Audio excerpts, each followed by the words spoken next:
सिफत तुम्हारी आप लिहो तुम कथा सुधारी। सतनाम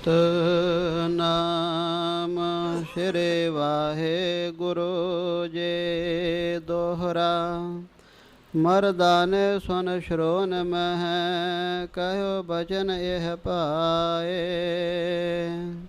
सर्व शब्द को अर्थ अब दीजय हम सुनाए। मर्दाने सुन श्रोन मह कहो बचन यह पाए। वाहिगुरु जी का खालसा वाहिगुरु जी की फतेह। परम सत्कारयोग गुरु स्वरूप गुरु सवारे गुरु प्यारे सतगुरां दे साजे नवाजे गुरु खालसा साध संगत माई भाई जी धन हन कलगीधर साहिब सच्चे पातशाह महाराज दीन दुनिया दे राखे अमृत दियां दातां बख्शिश करके अमर कर देने वाले सारा परिवार मार के इस हिंदुस्तान की पत बचाने वाले सच्चे पातशाह महाराज जिन्हां दे कितने परोपकार कथे ही नहीं जा सकते गिने ही नहीं जा सकते। ऐसे सतगुरु जी का ये भी साढ़े उत्ते एक बहुत बड़ा भारी परोपकार है जिसका सदका साहिब जी के पावन पवित्र चरणों में हाजरियां भरन का सोहने दर्शन करन का सुभाग समा प्राप्त हो रहा है। ये वड्डियां भागां की निशानी है जिहदे उत्ते कलगीधर पातशाह महाराज कृपा करते हैं रहमत करते हैं अपने जान के दया करते हैं। उन्हां गुरसिखां माई भाई नूं ये सोहना समा बख्शते हैं। सो आप सारियां संगतां वडभागे हो रहे हो जो साहिब कमाल धन कलगीधर पातशाह महाराज जी महान परोपकारी सतगुरु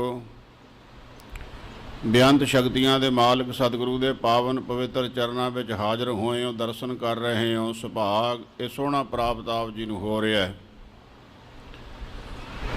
नाल संगत जी बहुत वड्डी भारी खुशी की गल है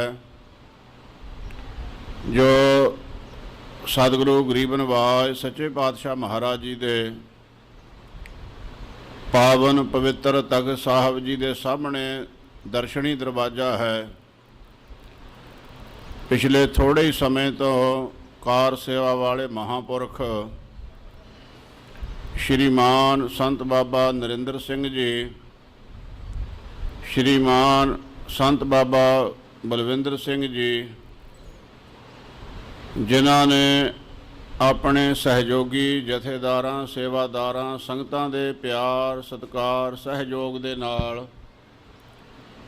ये कार सेवा आरंभ कीती सी। धन कलगीधर पातशाह महाराज ने अपने जान के बड़ी भारी रहमत की है। बहुत ही थोड़े ही समय दे विच वो दर्शनी दरवाजा जो है सज धज के तैयार बर तैयार होया है। कल नूं ठीक 11:30 बजे दोपहर के समय ते सतगुरां दे तख्त साहब जी के साजे नवाजे सिंह साहिब जी जथेदार बाबा कुलवंत सिंह जी नाल उन्हां दे साथी सिंह साहबान पंज प्यारे साहबान और हजूरी खालसा गुरु की संगतां यात्रा नूं आए हुए गुरु के सिंह माई भाई आदि सारियां ने मिल करके वो दर्शनी दरवाजे का उद्घाटन तकरीबन 11:30 बजे कल नूं करना है। ये बड़ा भारी सुभागा समा आप जी नूं प्राप्त हो रहा है। ये यादां ही गुरमुखों रह जांदियां है शरीरां दा तां आउण जाण बणिया रहिंदा है। जिन्हां गुरसिखां दे भागां विच तख्त साहब जी दे दरबार साहब जी की सेवा सी उन्हां ने वो सेवा निभाई। अज भी वो सरीरक तौर पर भावें नहीं हैं सरीरक चोले बदल गए पर अज उन्हां दीयां यादां अज भी ताज़ा है। महाराजा रणजीत सिंह साहब जी ने ये साध संगत जी सेवा करवाई सीगी। अज उन्हां दी याद जिहड़ी है 1886 बिक्रमी विच ये तख्त साहब की सेवा आरंभ हुई सी। ਇਸੇ ਤਰ੍ਹਾਂ ਬਾਕੀ ਦੀਆਂ ਸਮੇਂ-ਸਮੇਂ ਸੇਵਾਵਾਂ ਕਿਸੇ ਗੁਰਮੁਖਾਂ ਨੇ ਇਹ ਖੂਹ ਲਾਉਣ ਦੀ ਸੇਵਾ ਕੀਤੀ, ਔਰ ਇਸੇ ਤਰ੍ਹਾਂ ਕਿਸੇ ਨੇ ਕੋਈ ਸੇਵਾਵਾਂ ਕੀਤੀਆਂ ਕਰਾਈਆਂ ਗੁਰੂ ਕੀ ਸੰਗਤ ਨੂੰ ਪ੍ਰੇਰ ਕੇ।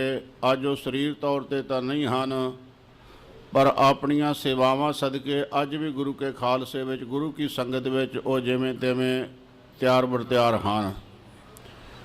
ਇਸੇ ਤਰ੍ਹਾਂ ਇਹ ਗੁਰੂ ਕੀ ਸੇਵਾ ਜਿਹੜੀ ਹੈ ਦਰਸ਼ਨੀ ਦਰਵਾਜ਼ੇ ਦੀ, ਕਿਉਂਕਿ ਗੁਰਾਂ ਦੇ ਤਖਤ ਸਾਹਿਬ ਜੀ ਦਾ ਜੋ ਅਸਥਾਨ ਹੈ, ਇਸ ਦੇ ਦਰਸ਼ਨੀ ਦਰਵਾਜ਼ੇ ਦੀ ਵੀ ਇੱਕ ਵਿਲੱਖਣਤਾ ਹੈ, ਆਪਣੀ ਮਹਾਨਤਾ ਹੈ।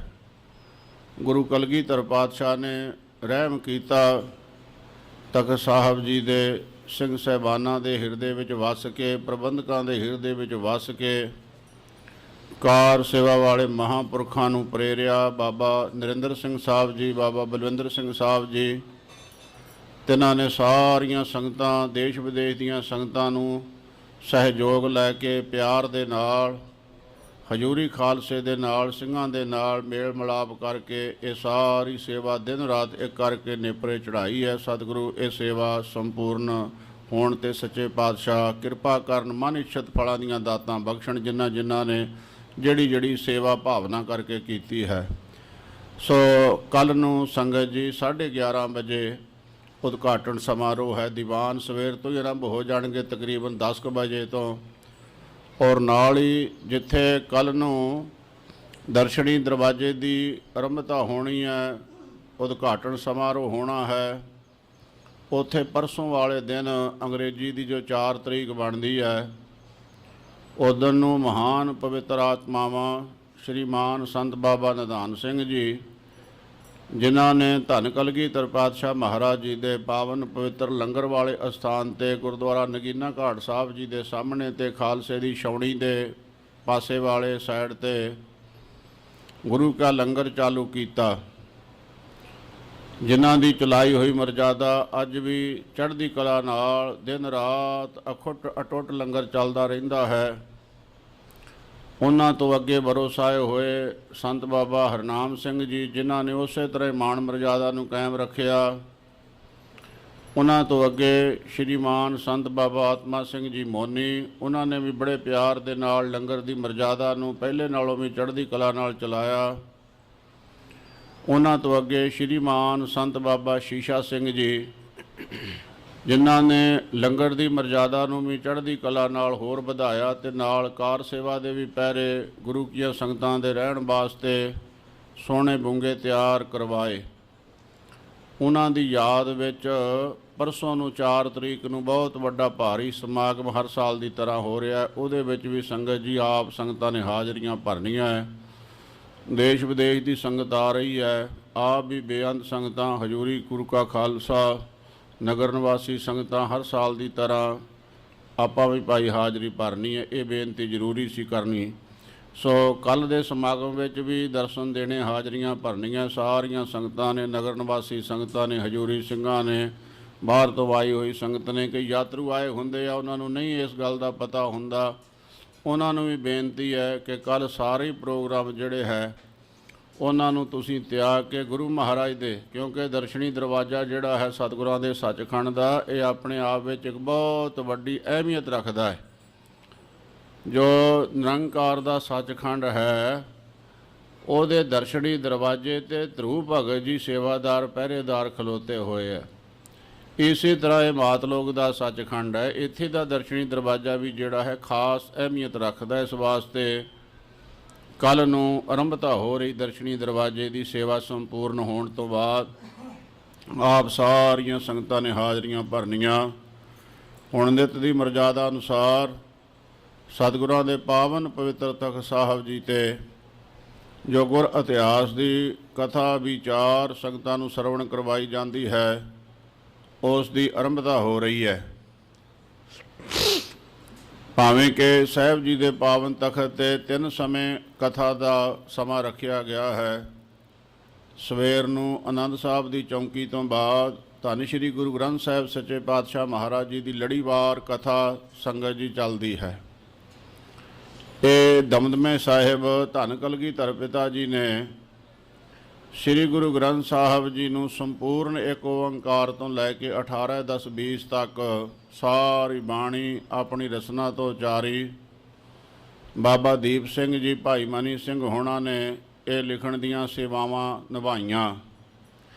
ਧੰਨ ਕਲਗੀਧਰ ਪਾਤਸ਼ਾਹ ਮਹਾਰਾਜ ਦਿਨ ਦੇ ਸਮੇਂ ਗੁਰਬਾਣੀ ਦਾ ਉਚਾਰਨ ਕਰਦੇ। ਪਿਛਲੇ ਪੈਰ ਦਾ ਜੋ ਸਮਾਂ ਹੁੰਦਾ, ਜੋ ਹੁਣ ਚੱਲ ਰਿਹਾ ਹੈ, ਇਸ ਸਮੇਂ ਦੇ ਵਿੱਚ ਦਿਨ ਦੀ ਉਚਾਰੀ ਹੋਈ ਗੁਰਬਾਣੀ ਜਿਹੜੀ ਹੈ ਉਸ ਦੀ ਕਥਾ ਵਿਚਾਰ ਆਪ ਸੰਗਤਾਂ ਨੂੰ ਸਰਵਣ ਕਰਵਾਉਂਦੇ ਸੀ।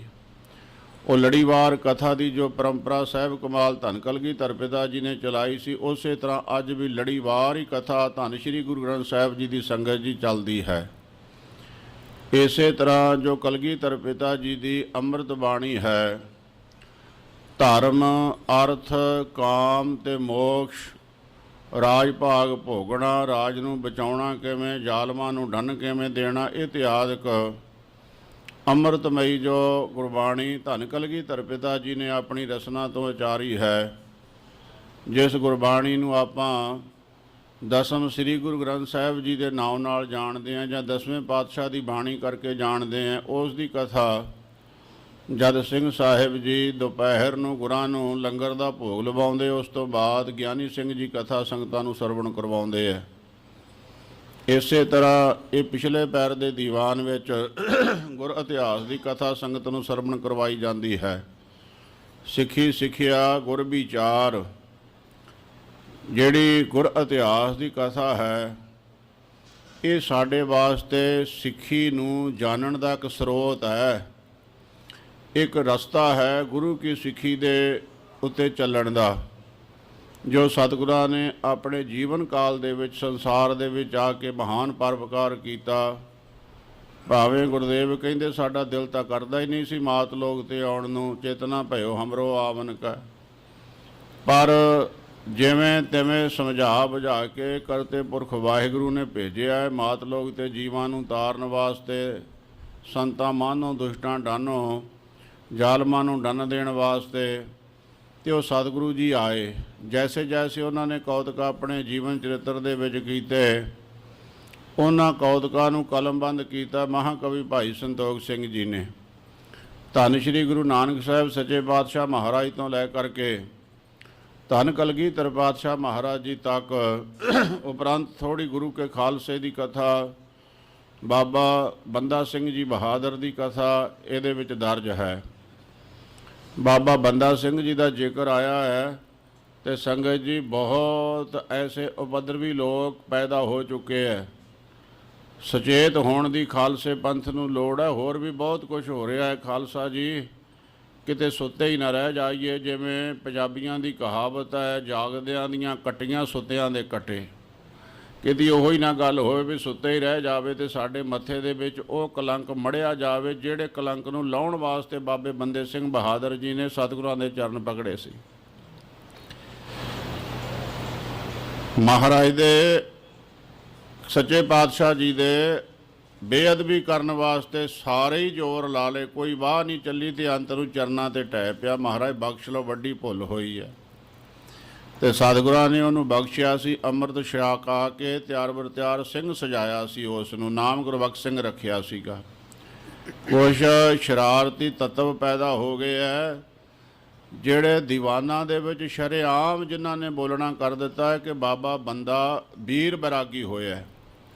ਦਿੱਲੀ ਦੇ ਵਿੱਚ ਇੱਕ ਰਸਤੇ ਦਾ ਨਾਮ ਵੀ ਉਹਨਾਂ ਨੇ ਇਸ ਤਰ੍ਹਾਂ ਰੱਖ ਦਿੱਤਾ ਹੈ, ਵੀਰ ਬੈਰਾਗੀ ਮਾਰਗ।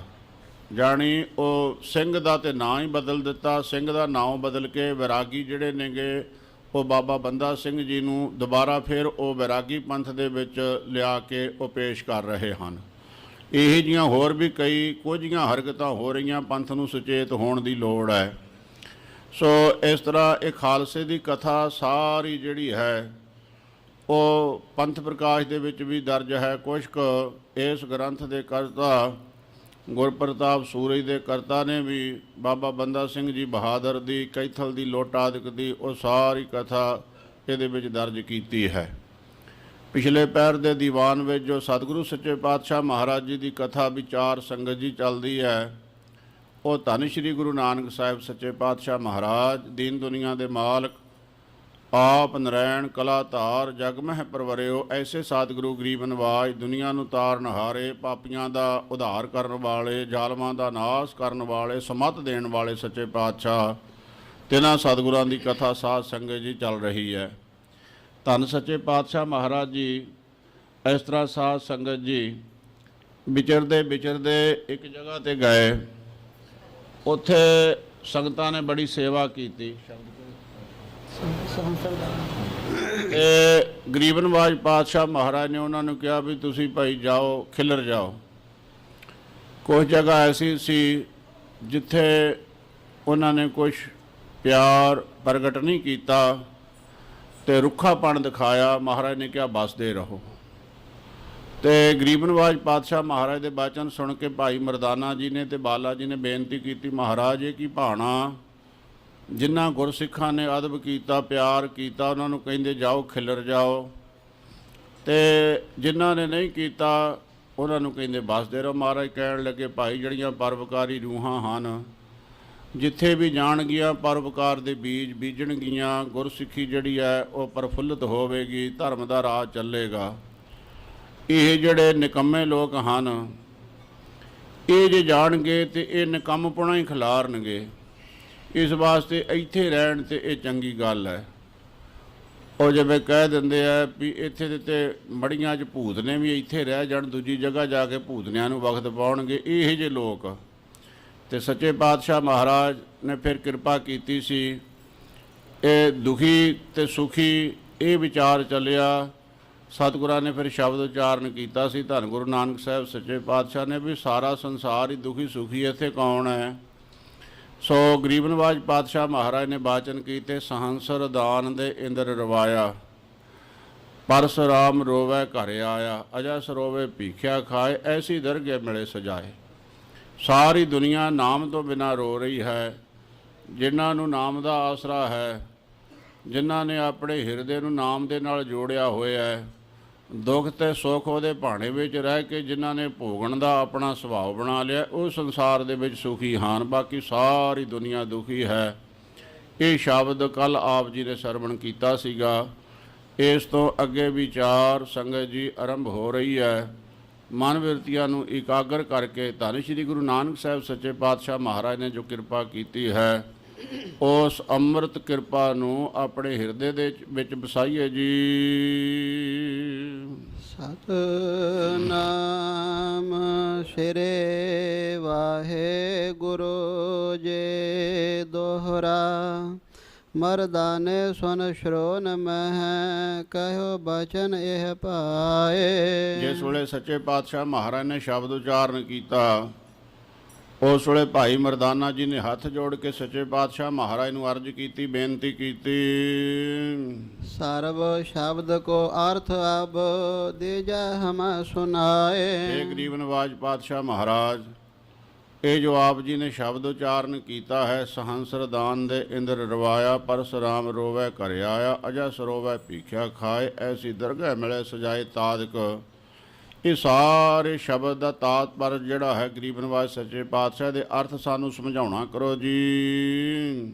ਚਾਉ ਪਏ ਸ਼੍ਰੀ ਨਾਨਕ ਤਬ ਅਰਥ ਬਖਾਨੇ। ਤਾਂ ਧੰਨ ਗੁਰੂ ਨਾਨਕ ਸਾਹਿਬ ਸੱਚੇ ਪਾਤਸ਼ਾਹ ਮਹਾਰਾਜ ਨੇ ਕਿਰਪਾ ਕੀਤੀ। ਸਰਬ ਬ੍ਰਤਾਂਤ ਬਧਾਏ ਮਹਾਨੇ। ਇਹ ਜਿੰਨਾ ਵੀ ਸ਼ਬਦ ਦਾ ਸੀਗਾ ਗਰੀਬ ਨਿਵਾਜ ਪਾਤਸ਼ਾਹ ਨੇ ਕਿਰਪਾ ਕਰਕੇ ਉਚਾਰਨ ਕੀਤਾ, ਉਹਦੇ ਸੰਖੇਪ ਦੇ ਵਿੱਚ, ਜਿਸ ਨੂੰ ਆਪਾਂ ਅੱਖਰੀ ਵਿਚਾਰ ਵੀ ਕਹਿ ਦਿੰਦੇ ਆ, ਉਹ ਭਾਈ ਮਰਦਾਨਾ ਜੀ ਨੂੰ ਸੁਣਾਉਣੇ ਕੀਤੇ ਹੈ।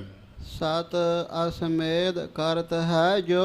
ਗਰੀਬ ਨਿਵਾਜ ਕਹਿਣ ਲੱਗੇ, ਭਾਈ ਮਰਦਾਨਾ, ਭਾਈ ਬਾਲਾ, ਜੇ ਕੋਈ ਸੰਸਾਰ ਦੇ ਵਿੱਚ ਪੈਦਾ ਹੋਇਆ ਜੀਵ, ਉਹਦੇ ਪਾਸ ਵੱਡੀ ਭਾਰੀ ਹਿੰਮਤ ਹੈ, ਅਸਮੇਧ ਸੈਂਕੜੇ ਯੱਗ ਕਰ ਲਵੇ। ਹੋਤ ਸੁਰਗ ਮਹਿ ਆਦਿਪਾਤ ਸੋ। ਅਤੇ ਸੁਰਗ ਦੇ ਵਿੱਚੋਂ ਜਾ ਕੇ ਰਾਜਾ ਬਣ ਜਾਵੇ। ਕਿਉਂਕਿ ਸਾਧ ਸੰਗਤ ਜੀ ਕਹਿੰਦੇ ਆ ਵੀ ਧਰਮ ਕਰਨ ਦੇ ਨਾਲ ਜਿਹੜਾ ਹੈ ਉਹ ਰਾਜ ਦੀ ਪ੍ਰਾਪਤੀ ਹੁੰਦੀ ਹੈ। ਮਨੁੱਖ ਧਰਮ ਕਰਮ ਕਰਦਾ। ਕਈਆਂ ਗੁਰਮੁਖਾਂ ਦੀ ਇਹ ਵੀ ਵਿਚਾਰ ਹੈ ਕਿ ਔਰੰਗਜ਼ੇਬ ਦੀ ਵੀ ਵੱਡੀ ਭਾਰੀ ਭਗਤੀ ਸੀ ਅਤੇ ਭਗਤੀ ਨਾਲ ਉਹਨੂੰ ਸ਼ਕਤੀ ਪ੍ਰਾਪਤ ਹੋਈ, ਪਰ ਉਹ ਸ਼ਕਤੀ ਜਿਹੜੀ ਗਲਤ ਵਰਤਣੀ ਉਸ ਨੇ ਸ਼ੁਰੂ ਕਰ ਦਿੱਤੀ। ਏਸੀ ਵੀ ਉਸੇ ਬਿਜਲੀ ਤੇ ਚੱਲਦਾ ਹੈ ਤੇ ਸਾਧ ਸੰਗਤ ਜੀ ਆ ਚੁੱਲ੍ਹਾ ਜਿਹੜਾ ਹੈ ਬਿਜਲੀ ਦਾ ਉਹ ਵੀ ਬਿਜਲੀ ਤੇ ਚੱਲਦਾ ਹੈ। ਉਹ ਇੰਨੀ ਗਰਮੀ ਉਹ ਦਿੰਦਾ ਹੈ ਚੁੱਲ੍ਹਾ ਕਿ ਉਹਦੇ ਤੇ ਦਾਲ ਸਬਜ਼ੀ ਪ੍ਰਸ਼ਾਦੇ ਜੋ ਮਰਜ਼ੀ ਬਣਾਈ ਜਾਓ, ਤੇ ਏਸੀ ਇੰਨੀ ਠੰਡਕ ਦਿੰਦਾ, ਕਈ ਵਾਰੀ ਠੰਡ ਲੱਗਣੀ ਸ਼ੁਰੂ ਹੋ ਜਾਂਦੀ। ਬਿਜਲੀ ਇੱਕੋ ਹੁੰਦੀ ਹੈ। ਇਸੇ ਤਰ੍ਹਾਂ ਤਾਕਤ ਨਿਰੰਕਾਰ ਦੀ ਇੱਕ ਹੁੰਦੀ ਹੈ। ਜੀਵ ਵਰਤਦੇ ਅਲੱਗ-ਅਲੱਗ ਹਨ। ਜਿਹੜੇ ਠੰਡਕ ਦੇਣ ਵਾਲੇ ਠੰਡ ਵਰਤਾਉਂਦੇ ਆ, ਪਿਆਰ ਦਿੰਦੇ ਆ, ਪਿਆਰ ਦੀ ਠੰਡ ਵੰਡਦੇ ਆ, ਔਰ ਉਸੇ ਸ਼ਕਤੀ ਨੂੰ ਪ੍ਰਾਪਤ ਕਰਕੇ ਕਈ ਜਿਹੜੇ ਹੈ ਉਹ ਜ਼ਾਲਮ ਹੋ ਜਾਂਦੇ ਆ, ਜ਼ੁਲਮ ਕਰਨਾ ਸ਼ੁਰੂ ਕਰ ਦਿੰਦੇ ਆ। ਸੱਚੇ ਪਾਤਸ਼ਾਹ ਮਹਾਰਾਜ ਕਹਿਣ ਲੱਗੇ, ਭਾਈ ਕੋਈ ਸੈਂਕੜੇ ਅਸਮੇਧ ਜਗ ਕਰ ਲਵੇ ਔਰ ਇਸੇ ਪ੍ਰਕਾਰ ਧਰਮ ਕਰਨ ਦੇ ਨਾਲ ਸੁਰਗ ਦਾ ਜਾ ਕੇ ਰਾਜਾ ਬਣ ਜਾਵੇ। ਸਚੇ ਹੋਤ ਹੈ ਮਹਿਲਾ ਤਾਂਕੇ। ਅਤੇ ਸੱਚੀ ਜਿਹੜੀ ਹੈ ਅਪਸ਼ਰਾਂ ਦਾ ਨਾਮ ਹੈ। ਇਹ ਸਾਧ ਸੰਗਤ ਜੀ ਸੱਚੀ ਪ੍ਰਤਾਪੀ ਆਦਿਕ ਇਹ ਇੰਦਰ ਦੀਆਂ ਅਪਸ਼ਰਾਂ ਹੋਈਆਂ। ਕਹਿਣ ਲੱਗੇ ਜਿਹੜੀ ਸੱਚੀ ਹੈ ਬਹੁਤ ਸੁੰਦਰ ਹੈ, ਉਹਦੀ ਰਾਣੀ ਬਣ ਜਾਵੇ। ਰਤੇ ਨਾ ਪਟੰਤਰ ਪੂਜਹ ਜਾਂਕੇ। ਇਹ ਸੱਚੀ ਦਾ ਐਸਾ ਸੁੰਦਰ ਸਰੂਪ ਹੈ। ਕਹਿੰਦੇ ਜਿਹੜੀ ਕਾਮ ਦੇਵਤੇ ਦੀ ਘਰ ਵਾਲੀ ਹੈ ਉਹਦਾ ਨਾਮ ਹੈ ਰਤੀ, ਤੇ ਉਹ ਰਤੀ ਜਿਹੜੀ ਹੈ ਉਹਦੇ ਬਰਾਬਰ ਰਤੀ ਦਾ ਵੀ ਬਰਾਬਰਤਾ ਨਾ ਕਰ ਸਕੇ, ਰਤੀ ਜਿੰਨੀ ਵੀ ਬਰਾਬਰਤਾ ਨਾ ਕਰ ਸਕੇ, ਐਸੀ ਸੱਚੀ ਸੋਹਣੀ ਸੁੰਦਰ ਸਰੂਪ ਵਾਲੀ। ਚੰਦ ਬਦਨ ਅਰਬਿੰਦ ਬਿਲੋਚਨ। ਇਸੇ ਤਰ੍ਹਾਂ ਜਿਹਦੇ ਚਿਹਰਾ ਜਿਹੜਾ ਹੈ, ਮੁਖੜਾ ਜਿਹੜਾ ਹੈ ਚੰਦਰਮਾ ਵਰਗਾ, ਨੇਤਰ ਜਿਹੜੇ ਹਨ ਉਹ ਕਵਲ ਫੁੱਲ ਵਰਗੇ ਹਨ। ਚਿਤਵਨ ਬਾਨ ਕਾਮ ਮਦ ਮੋਚਨ।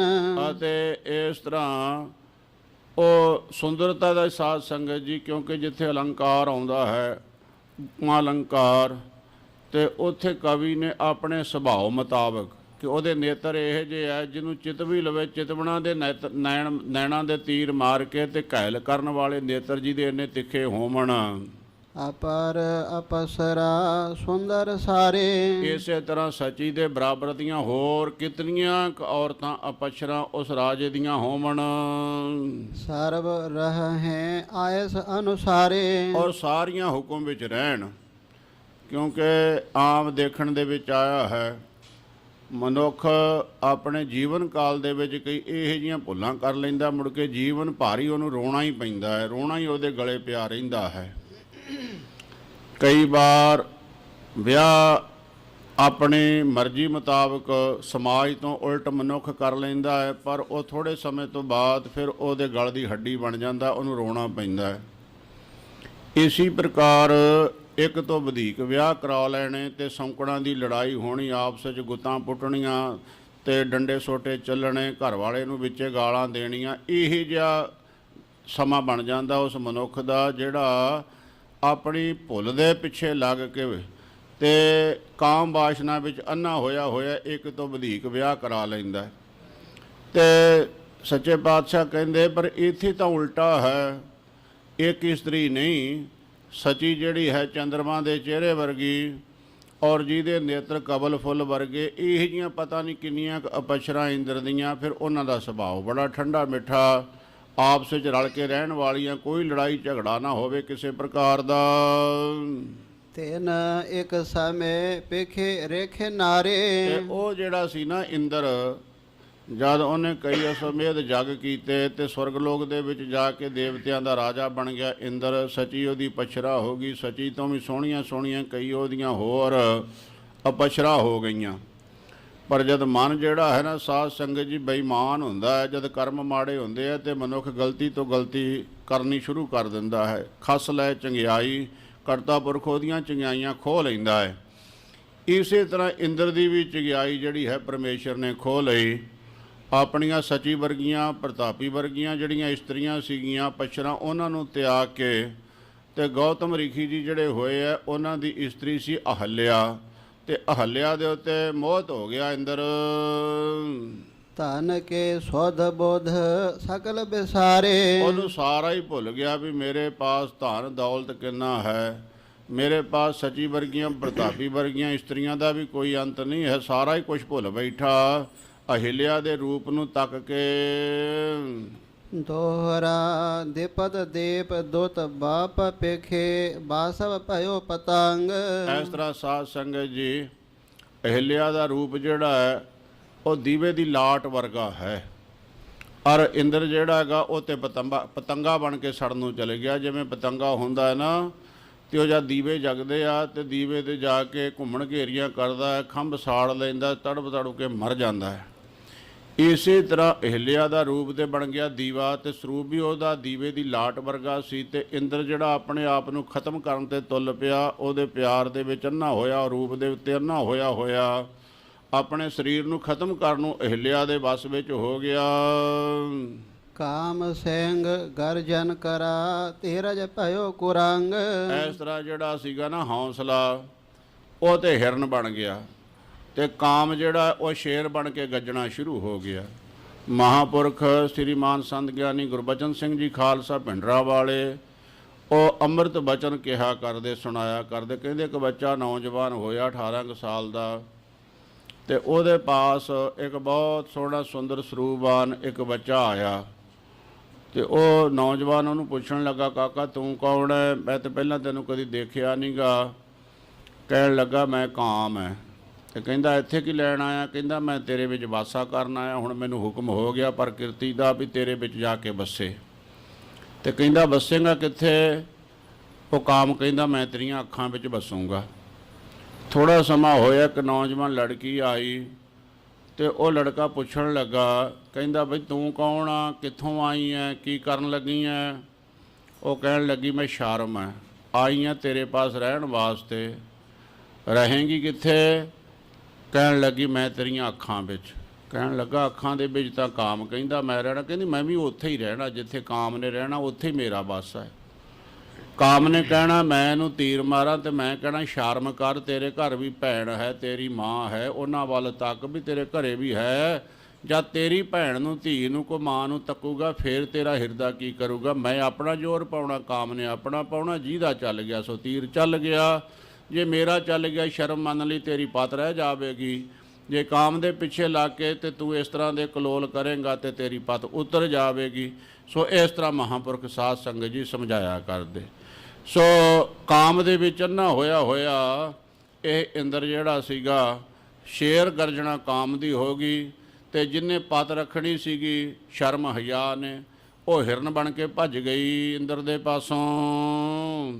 ਚਾਉ ਪਏ ਪਰਮ ਸਰੂਪ ਅਹਿਲਿਆ ਨਾਰੀ। ਇਸ ਤਰ੍ਹਾਂ ਅਹਿਲਿਆ ਬਹੁਤ ਸਰੂਪਵਾਨ ਸੀਗੀ। ਮਨੋ ਨਿਪੁੰਨਤਾ ਦ੍ਰੋਹਨ ਦਿਖਾਰੇ। ਐਂ ਸਮਝੋ ਵੀ ਬ੍ਰਹਮਾ ਜੀ ਜਿਹੜੇ ਹਨ, ਉਹਨਾਂ ਨੇ ਆਪ ਬੈਠ ਕੇ ਆਪਣੀ ਮਰਜ਼ੀ ਅਨੁਸਾਰ ਇਸ ਅਹਲਿਆ ਨੂੰ ਸਰੂਪਵਾਨ ਬਣਾਇਆ ਹੈ। ਜਹ ਬਿਲੋਕ ਸੁਰ ਨਰ ਪਰਮਾਏ। ਇਹ ਜਿਹਾ ਸੁੰਦਰ ਸਰੂਪ ਅਹਲਿਆ ਦਾ, ਜਿਹਨੂੰ ਦੇਖ ਕੇ ਮਨੁੱਖਤਾ ਕੀ ਦੇਵਤੇ ਵੀ ਭਰਮ ਜਾਂਦੇ। ਮਨੁੱਖਤਾ ਡੋਲਦਾ ਹੀ, ਦੇਵਤਿਆਂ ਦਾ ਰਾਜਾ ਵੀ ਡੋਲ ਗਿਆ ਇੰਦਰ ਅਹਲਿਆ ਦੇ ਸਰੂਪ ਨੂੰ ਤੱਕ। ਜੋਗਨ ਜੋਗ ਹਿਰਦੈ ਬਿਸਰਾਏ। ਇਹ ਜਿਹਾ ਸਰੂਪ ਅਹਲਿਆ ਦਾ ਜੋਗੀ ਜਿਹੜੇ ਹਨ, ਉਹਨਾਂ ਨੇ ਜੋਗ ਨੂੰ ਤਿਆਗ ਦਿੱਤਾ, ਤੇ ਉਹ ਵੀ ਅਹਲਿਆ ਦੇ ਉੱਤੇ ਮੋਹਿਤ ਹੋ ਗਏ। ਮਗਵਾ ਬਧਿਓ ਨੇਹ ਤਿਹ ਡੋਰੇ। ਇਸ ਤਰ੍ਹਾਂ ਸੰਗਤ ਜੀ ਮੋਹ ਦੀਆਂ ਫਾਂਸਾਂ ਦੇ ਵਿੱਚ ਵੱਜ ਗਿਆ ਇਹ ਜਿਹੜਾ ਇੰਦਰ ਸੀਗਾ ਅਹਿਲਿਆ ਦੇ ਰੂਪ ਦੇ ਵਿੱਚ। ਕਿਉ ਚਹਿਤ ਰਤ ਗੋਤਮ ਚੋਰੇ। ਇਸ ਤਰ੍ਹਾਂ ਮਨ ਵਿੱਚ ਆਇਆ ਵੀ ਇਹਦਾ ਪਤੀ ਜਿਹੜਾ ਹੈ ਗੌਤਮ ਰਿਸ਼ੀ, ਉਹ ਤਪਸਵੀ ਪੁਰਸ਼ ਹੈ, ਉਹਨੂੰ ਵੀ ਪਤਾ ਨਾ ਲੱਗੇ, ਤੇ ਮੈਂ ਉਸ ਤੋਂ ਚੋਰੀ ਜਿਹੜਾ ਹੈ ਅਹਿਲਿਆ ਦੇ ਨਾਲ ਇਹ ਕੋ ਕਰਮ ਕਰਾਂ। ਰਹਿਓ ਦੇਖ ਅਵਸਰ ਨਹਿ ਪਾਵੈ। ਉਹ ਇੰਦਰ ਜਿਹੜਾ ਹੈ ਦੇਵਤਿਆਂ ਦਾ ਰਾਜਾ, ਉਹ ਸਮਾਂ ਤੱਕਦਾ ਰਹਿੰਦਾ, ਕੋਈ ਸਮਾਂ ਮੈਨੂੰ ਪ੍ਰਾਪਤ ਹੋਵੇ ਤੇ ਮੈਂ ਇਹ ਮੂੰਹ ਕਾਲਾ ਆਪਦਾ ਕਰਾਂ, ਪਰ ਉਹਨੂੰ ਸਮਾਂ ਪ੍ਰਾਪਤ ਨਹੀਂ ਹੁੰਦਾ। ਚਿਤ ਹੈ ਉਪਾਏ ਮਿਲਿਆ ਕਿਉਂ ਜਾਵੈ। ਮਨ ਦੇ ਵਿੱਚ ਇਹੀ ਸੋਚਦਾ ਰਹਿੰਦਾ ਹੈ ਵੀ ਉਹ ਕਿਹੜਾ ਸਮਾਂ, ਕਿਹੜਾ ਢੰਗ ਤਰੀਕਾ ਚੱਲੇ ਜਿਹਦੇ ਨਾਲ ਮੈਂ ਇਕੱਲੇ ਦੇ ਵਿੱਚ ਅਹਿਲਿਆ ਨੂੰ ਮਿਲਾਂ। ਮਿਲ ਮਯੰਕ ਸੰਗ ਘਾਤ ਵਿਚਾਰੇ। ਇਸ ਤਰ੍ਹਾਂ ਜਿਸ ਤਰ੍ਹਾਂ ਆਮ ਮਨੁੱਖ ਹੈ, ਕਿਸੇ ਸੋਚ ਵਿੱਚ ਡੁੱਬਾ ਹੋਵੇ ਤੇ ਉਹਦੀ ਸੋਚ ਕੰਮ ਨਾ ਕਰੇ, ਆਪਣੇ ਮਿੱਤਰ ਨੂੰ ਪੁੱਛਦਾ, ਮਿੱਤਰਾ ਮੇਰਾ ਇਹ ਕੰਮ ਹੈ, ਕਿਵੇਂ ਕਰੀਏ, ਕੋਈ ਗੱਲ ਬਣਦੀ ਨਹੀਂ ਹੈ। ਇਸੇ ਤਰ੍ਹਾਂ ਚੰਦਰਮਾ ਨੂੰ ਬੁਲਾ ਲਿਆ। ਇੰਦਰ ਕਹਿਣ ਲੱਗਾ ਵੀ ਆਹ ਮੇਰਾ ਕੰਮ ਹੈ, ਚੰਦਰਮਾ ਦੱਸ ਆਪਾਂ ਕਿਵੇਂ ਕਰੀਏ, ਇਹ ਕੋ ਕਰਮ ਕਰਨਾ ਹੈ। ਗਮਨੇ ਅਰਧ ਰਾਤਰ ਛਲ ਤਾਰੇ। ਤੇ ਉਹ ਛਲ ਸਰੂਪ ਹੋ ਕੇ ਉਹ ਚੰਦਰਮਾ ਜਿਹੜਾ ਸੀਗਾ ਸਾਧ ਸੰਗਤ ਜੀ ਇੰਦਰ ਦੇ ਨਾਲ ਮਿਲ ਕੇ ਅਹਿਲਿਆ ਦੇ ਘਰੇ ਕੋ ਕਰਮ ਕਰਨ ਵਾਸਤੇ ਚੱਲ ਪਏ ਰਿਖੀ ਜੀ ਦੇ। ਆਰੋ ਨ ਛੋੜ ਕੋ ਤਾਨ ਸ਼ਸ਼ ਪਇਓ। ਇਹ ਜਿਹੜਾ ਸੀ ਨਾ ਚੰਦਰਮਾ, ਇਹਨੇ ਆਪਣਾ ਸਰੂਪ ਕੁੱਕੜ ਦਾ ਬਣਾ ਲਿਆ, ਮੁਰਗੇ ਦਾ ਬਣਾ ਲਿਆ। ਜਾਏ ਸਮੀਪ ਸ਼ਬਦ ਨਿਜ ਕਇਓ। ਅਤੇ ਗੌਤਮ ਰਿਖੀ ਜੀ ਦੇ ਘਰੇ ਜਾ ਕੇ ਇਸ ਨੇ ਮੁਰਗੇ ਨੇ ਬੋਲਣਾ ਸ਼ੁਰੂ ਕੀਤਾ, ਕਿਉਂਕਿ ਪਹਿਲਾਂ ਕਿਹੜੀਆਂ ਘੜੀਆਂ ਸੀਗੀਆਂ।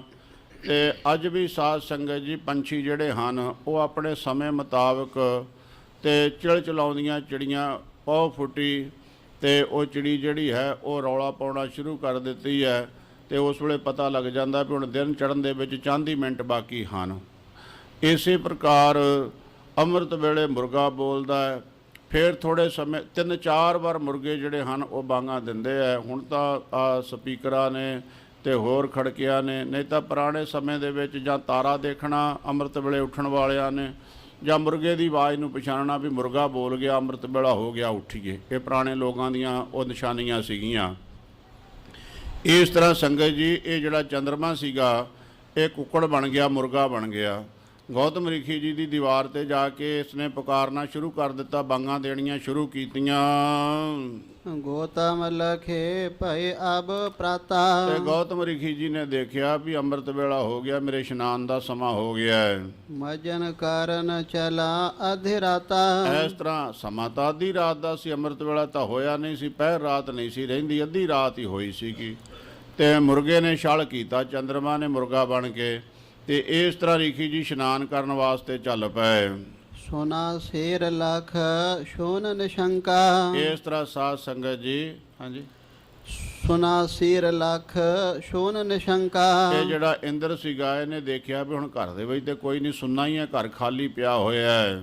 ਮਿਲਿਓ ਅਹਲਿਆ ਕੋ ਭਰ ਅੰਕਾ। ਇਸ ਤਰ੍ਹਾਂ ਇਹ ਇੰਦਰ ਜਿਹੜਾ ਹੈ ਆਪਣੇ ਘਰ ਵਿੱਚ ਸੋ ਸਾਧ ਸੰਗਤ ਜੀ ਦੁਨੀਆ ਤੋਂ, ਸਾਰੇ ਸੰਸਾਰ ਤੋਂ ਸੋਹਣੀਆਂ ਆਪਣੀਆਂ ਇਸਤਰੀਆਂ ਨੂੰ ਤਿਆਗ ਕੇ ਤੇ ਗੌਤਮ ਰਿਖੀ ਜੀ ਦੇ ਘਰੇ ਜਾ ਕੇ ਮੂੰਹ ਕਾਲਾ ਕਰਵਾਉਣ ਲੱਗਾ।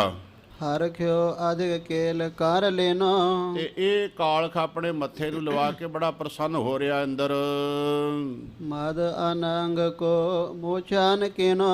ਹਾਂਜੀ, ਗੋਤਮ ਕੋ ਸੁਧ ਸੁਰ ਸਰ ਦੇਨੇ। ਅੱਗੇ ਜਿਸ ਵੇਲੇ ਗੌਤਮ ਰਿਖੀ ਜੀ ਸੁਰਸਰੀ ਦੇ ਵਿੱਚ ਗੰਗਾ ਦੇ ਵਿੱਚ ਇਸ਼ਨਾਨ ਕਰਨ ਵਾਸਤੇ ਗਏ ਤੇ ਗੰਗਾ ਨੇ ਆਪਣਾ ਭਗਤ ਜਾਣ ਕੇ ਗੌਤਮ ਜੀ ਨੂੰ ਸਾਰੀ ਕਹਾਣੀ ਦੱਸਤੀ ਵੀ ਤੂੰ ਅੱਧੀ ਰਾਤ ਆਣ ਕੇ ਮੈਨੂੰ ਆਵਾਜ਼ਾਰ ਕਰਦਾ, ਤੇਰੇ ਘਰੇ ਚੋਰ ਲੱਗੇ ਹੋਏ, ਜਾ ਜਾ ਕੇ ਆਪਣਾ ਘਰ ਸੰਭਾਲ। ਹਟਿਓ ਤਾਹਾਂ ਤੇ ਰੇਸ ਬਾਹੋ ਕੀਨੇ। ਇਸ ਤਰ੍ਹਾਂ ਗੌਤਮ ਰਿਖੀ ਜੀ ਗੰਗਾ ਮਾਤਾ ਦੇ ਪਾਸੋਂ ਬਾਚਨ ਸੁਣ ਕੇ ਕ੍ਰੋਧਵਾਨ ਹੋ ਕੇ ਆਪਣੇ ਘਰ ਨੂੰ ਆਏ। ਸਤ ਮਨੋ ਅਵਲੋਕਿਓ ਜਬਹਿ। ਅਤੇ ਜਾ ਕੇ ਜਿਸ ਵੇਲੇ ਦੇਖਿਆ ਇਸ ਇੰਦਰ ਨੂੰ ਆਪਣੇ ਘਰ ਦੇ ਵਿੱਚ ਕੁਕਰਮ ਕਰਦੇ ਹੋਏ ਨੂੰ, ਕੋਪਕ ਰੇਖੇ ਸ਼ਰਾਬ ਦੇ ਤਬਹਿ। ਤੇ ਉਸ ਵੇਲੇ ਗੁੱਸੇ ਦੇ ਵਿੱਚ ਆ ਕੇ ਰਿਖੀ ਜੀ ਨੇ, ਗੌਤਮ ਜੀ ਨੇ ਸ਼ਰਾਪ ਦੇ ਦਿੱਤਾ ਇੰਦਰ ਨੂੰ। ਇੱਕ ਭਗ ਕਾਰਨ ਇਹ ਠਾਂ ਆਇਓ। ਓਏ ਮੂਰਖਾ, ਤੂੰ ਦੇਵਤਿਆਂ ਦਾ ਰਾਜਾ, ਇੱਕ ਗੰਦਗੀ ਭੋਗਣ ਵਾਸਤੇ ਮੇਰੇ ਘਰ ਦੇ ਵਿੱਚ ਤੂੰ ਆਇਆ ਹੈ। ਨਹੀਂ ਰਖਨ ਤੇ ਨਕ ਡਰਾਇਓ। ਤੇ ਤੈਨੂੰ ਕੋਈ ਡਰ ਨਹੀਂ, ਤੈਨੂੰ ਇਹ ਵੀ ਨਹੀਂ ਹੈ ਪਤਾ ਵੀ ਰਿਖੀਆਂ ਦੇ ਘਰੇ ਜਾ ਕੇ ਚੋਰੀਆਂ ਕਰਨ ਦਾ ਫਲ ਕੀ ਪ੍ਰਾਪਤ ਹੁੰਦਾ ਹੈ। ਭਗ ਸਹਾਂਸਰ ਹੋਵੈ ਤਨ ਤੇਰੇ। ਇੱਕ ਵਾਸਤੇ ਆਇਆ ਨਾ, ਜਾਂ ਸਾਰਾ ਸਰੀਰ ਹੀ ਤੇਰਾ ਗੰਦਗੀ ਨਾਲ ਹੀ ਭਰ ਜੂ, ਭੋਗੀ ਜਾਈ ਆਪਣੇ ਸਰੀਰ ਨੂੰ। ਭਇਓ ਸ਼ਰਾਪ ਨਹਿ ਜਾਵਹਿ ਡੇਰੇ। ਇਸ ਤਰ੍ਹਾਂ ਸਾਧ ਸੰਗਤ ਜੀ ਗੌਤਮ ਜੀ ਕਹਿਣ ਲੱਗੇ, ਇਹ ਮੇਰਾ ਵਾਚਨ ਹੈ, ਸਾਰੇ ਸਰੀਰ ਤੇ ਤੇਰੇ ਇਸਤਰੀਆਂ ਵਾਲੇ ਗੁਪਤ ਸਰੀਰ ਹੋ ਜਾਣਗੇ। ਘਰੇ ਆਪਣੇ ਬੇਸ਼ਰਮਾ, ਸ਼ਰਮ ਦਾ ਮਾਰਾ ਜਾਣ ਜੋਗਾ ਨਹੀਂ ਰਹਿ ਜਾਏਗਾ, ਇਹੀ ਜੀ ਤੇਰੀ ਹਾਲਤ ਹੋਊਗੀ। ਆਤ ਕੁਰੂਪ ਤਿਹ ਬਨਾ ਸਰੀਰਾ। ਜਿਸ ਵੇਲੇ ਗੌਤਮ ਜੀ ਨੇ ਇਹ ਵਾਚਨ ਕੀਤੇ, ਉਸੇ ਵੇਲੇ ਸਾਧ ਸੰਗਤ ਜੀ ਸਾਰੇ ਸਰੀਰ ਦੇ ਉੱਤੇ ਬੀਬੀਆਂ ਦੇ ਗੁਪਤ ਅੰਗ ਬਣ ਗਏ। ਜਸ ਆਘ ਤਸ ਫਲ ਪਾਏ ਅਧੀਰਾ। ਜਿਹੇ ਜਿਹਾ ਪਾਪ ਇੰਦਰ ਨੇ ਕੀਤਾ ਸੀਗਾ, ਉਹੋ ਜਿਹਾ ਫਲ ਉਸ ਨੂੰ ਪ੍ਰਾਪਤ ਹੋ ਗਿਆ। ਸੁਰਗਾ ਦੇਖ ਕੇ ਤਾਜ ਰਜ ਧਾਨੇ। ਇਸ ਤਰ੍ਹਾਂ ਹੁਣ ਉਹ ਸਰੀਰ ਗੰਦਾ, ਤੇ ਉਹ ਗੰਦਗੀ ਨੂੰ ਲੈ ਕੇ ਆਪਣੇ ਘਰੇ ਕਿਵੇਂ ਜਾਵੇ। ਇੱਕ ਗੰਦੀ ਵਸਤੂ ਦੇ ਪਿੱਛੇ ਸੁਰਗ ਲੋਕ ਦੀ ਰਾਜਧਾਨੀ ਤਿਆਗਣੀ ਪੈ ਗਈ ਸੀਗੀ ਇੰਦਰ ਨੂੰ। ਅਨੇਸੁਰਨ ਕੇ ਯੋਤ ਸੈਨਾਨੀ ਅਤੇ ਫੌਜਾਂ ਦੇਵਤਿਆਂ ਦੀਆਂ ਜਿਹੜੀਆਂ ਨਾਲ ਚੜ੍ਹਿਆ ਕਰਦੀਆਂ ਸੀ, ਕੋਈ ਹਾਥੀਆਂ ਤੇ ਸਵਾਰ ਹੋ ਕੇ, ਕੋਈ ਘੋੜਿਆਂ ਤੇ ਸਵਾਰ ਹੋ ਕੇ, ਕੋਈ ਰਥਾਂ ਤੇ ਸਵਾਰ ਹੋ ਕੇ, ਕੋਈ ਪੈਦਲ ਨਾਲ ਚੱਲਿਆ ਕਰਦੀਆਂ, ਛਤਰ ਝੁਲਦੇ ਜਾਂਦੇ ਸੀ ਇੰਦਰ ਦੇ, ਸਾਰਾ ਕੁਛ ਇੱਕ ਹੀ ਇਸ ਗੰਦ ਦੇ ਪਿੱਛੇ ਲੱਗ ਕੇ ਬਰਬਾਦ ਹੋ ਗਿਆ।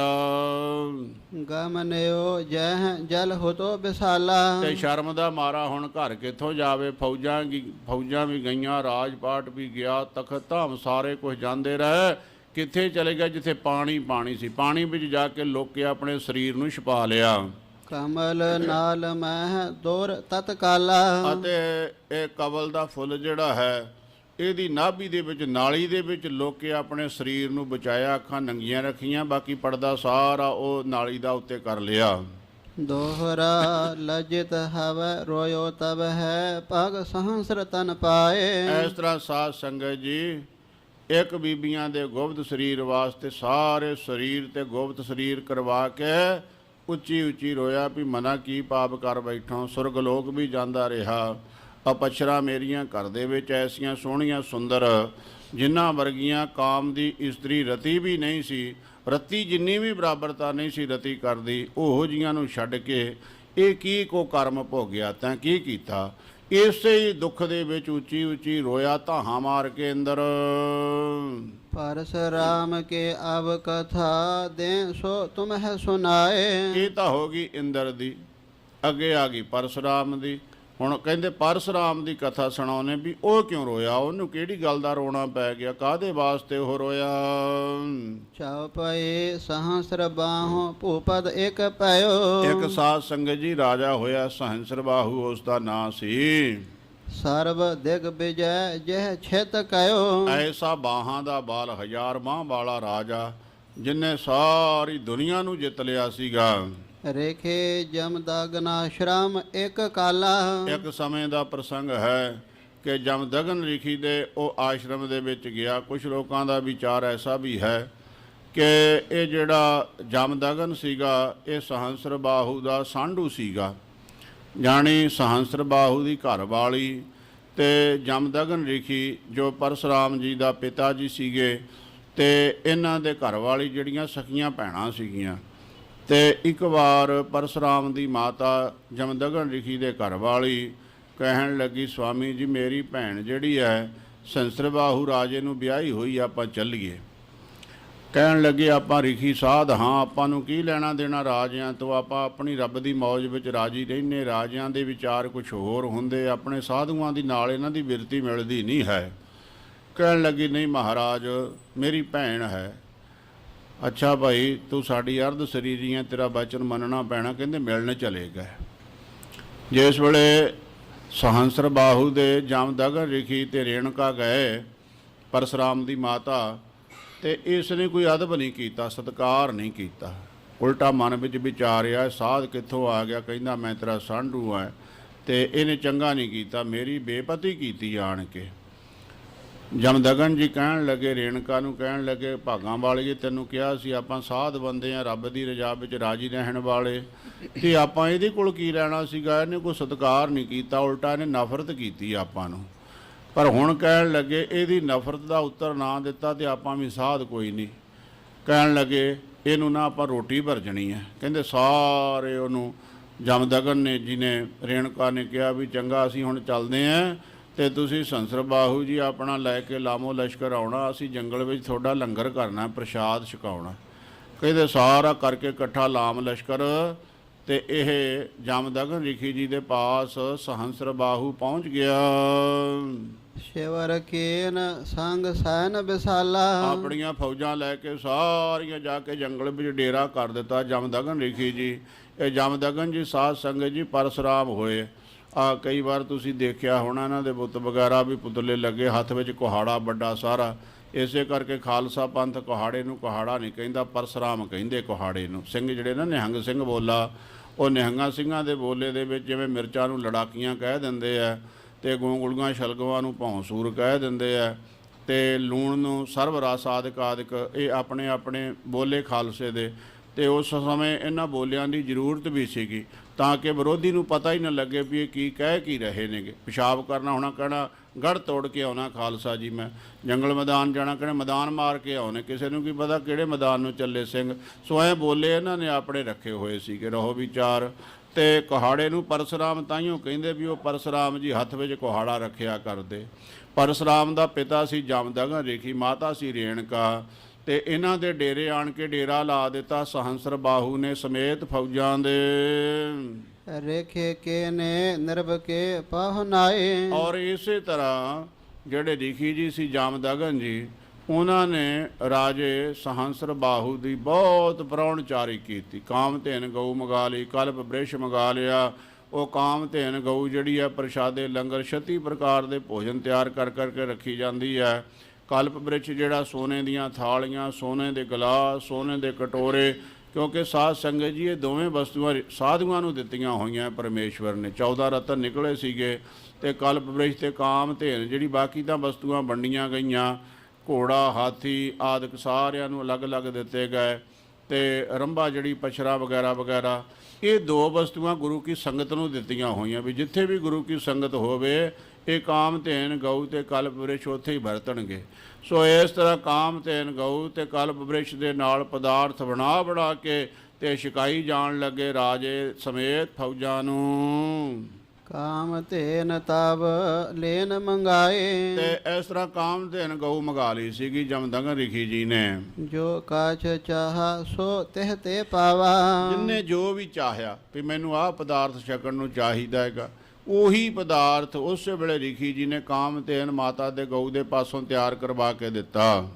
ਰੁਚ ਅਨੁਸਾਰ ਆਸਨ ਸਭ ਖਾਵਾ। ਕਿਸੇ ਦੇ ਇਹ ਨਹੀਂ ਮਨ ਵਿੱਚ ਰਿਹਾ ਵੀ ਮੇਰੀ ਰੁਚ ਜਿਹੜੀ ਸੀ, ਇੱਛਾ ਜਿਹੜੀ ਸੀ ਆਹ ਵਸਤੂ ਖਾਣ ਦੀ ਸੀ, ਮੈਨੂੰ ਆਹ ਨਹੀਂ ਮਿਲੀ। ਜੋ ਵੀ ਕਿਸੇ ਦੀ ਇੱਛਾ ਸੀਗੀ ਉਹਦੇ ਮੁਤਾਬਕ ਹੀ ਜਮਦਗਨ ਰਿਖੀ ਜੀ ਨੇ ਸਾਰਿਆਂ ਨੂੰ ਭੋਜਨ ਪਰੋਸੇ, ਛਕਾਏ, ਵਰਤਾਏ।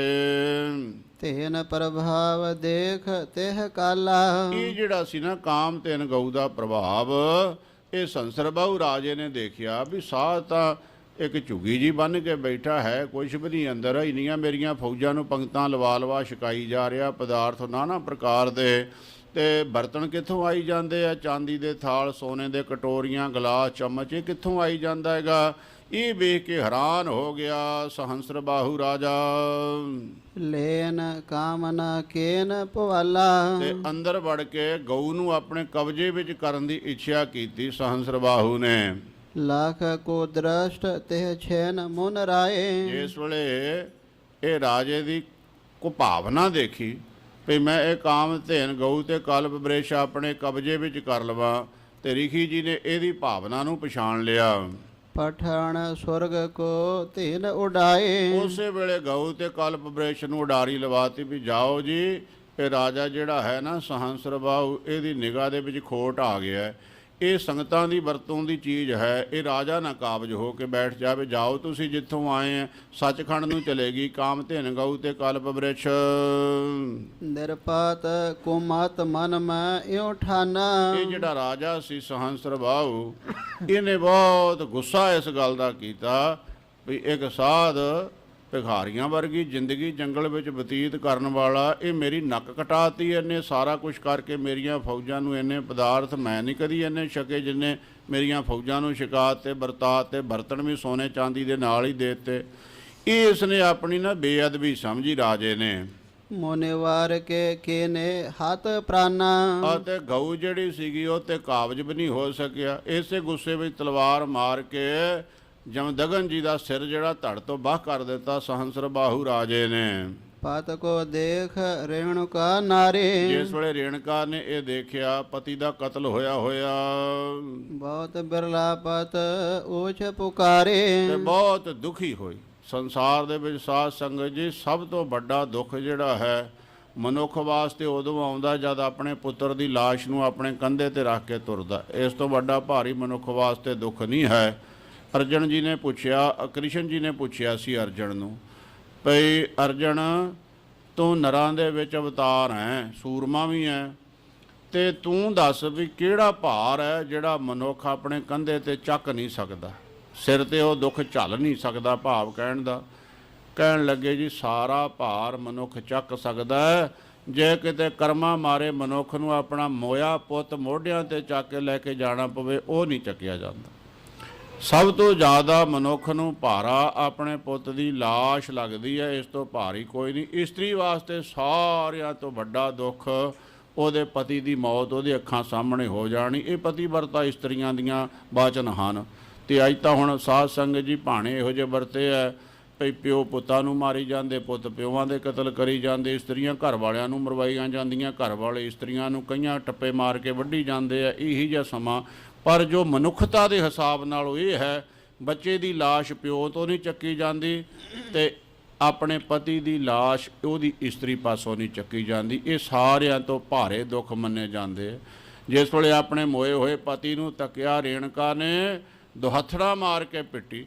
7 ਦੁਹੱਥੜ ਪੱਟਾਂ ਤੇ ਮਾਰੇ, 7 ਛਾਤੀ ਤੇ 7 ਮੂੰਹ ਤੇ ਚਪੇੜਾਂ ਦੇ ਦੁਹੱਥੜ ਮਾਰੇ। ਸਾਬਤ ਤੇ ਹੱਥੜ ਹਨਕਾਰ ਦੇਹ, ਇਸ ਤਰ੍ਹਾਂ 7 ਦੁਹੱਥੜ ਮਾਰੇ ਉਸਨੇ, ਪਿੱਟੀ ਜ਼ੋਰ ਜ਼ੋਰ ਦੀ। ਸੁਤ ਕੋ ਸਿਮਰ ਬੁਲਾਇਓ ਤੇਹ, ਤੇ ਨਾਲ ਆਪਣੇ ਪੁੱਤਰ ਨੂੰ ਯਾਦ ਕੀਤਾ, ਪਰਸ਼ੁਰਾਮ ਨੂੰ। ਪੁੱਤਰ, ਤੇਰੀ ਗੈਰ ਹਾਜ਼ਰੀ ਦੇ ਵਿੱਚ ਅੱਜ ਇਹ ਭਾਣਾ ਵਰਤਿਆ, ਮੇਰੇ ਪਤੀ ਦਾ ਕਤਲ ਹੋ ਗਿਆ ਮੇਰੀਆਂ ਅੱਖਾਂ ਸਾਹਮਣੇ, ਮੈਂ ਕੁਛ ਨਹੀਂ ਕਰ ਸਕੀ। ਤਪ ਹਿਤ ਅਪਰ ਜੋ ਥਾਨ ਸਿਧਾਵਾ, ਇਹ ਪਰਸ਼ੁਰਾਮ ਜੀ ਤਪੱਸਿਆ ਕਰਨ ਵਾਸਤੇ ਕਿਸੇ ਦੂਸਰੀ ਜਗ੍ਹਾ ਤੇ ਗਏ ਹੋਏ ਸਨ।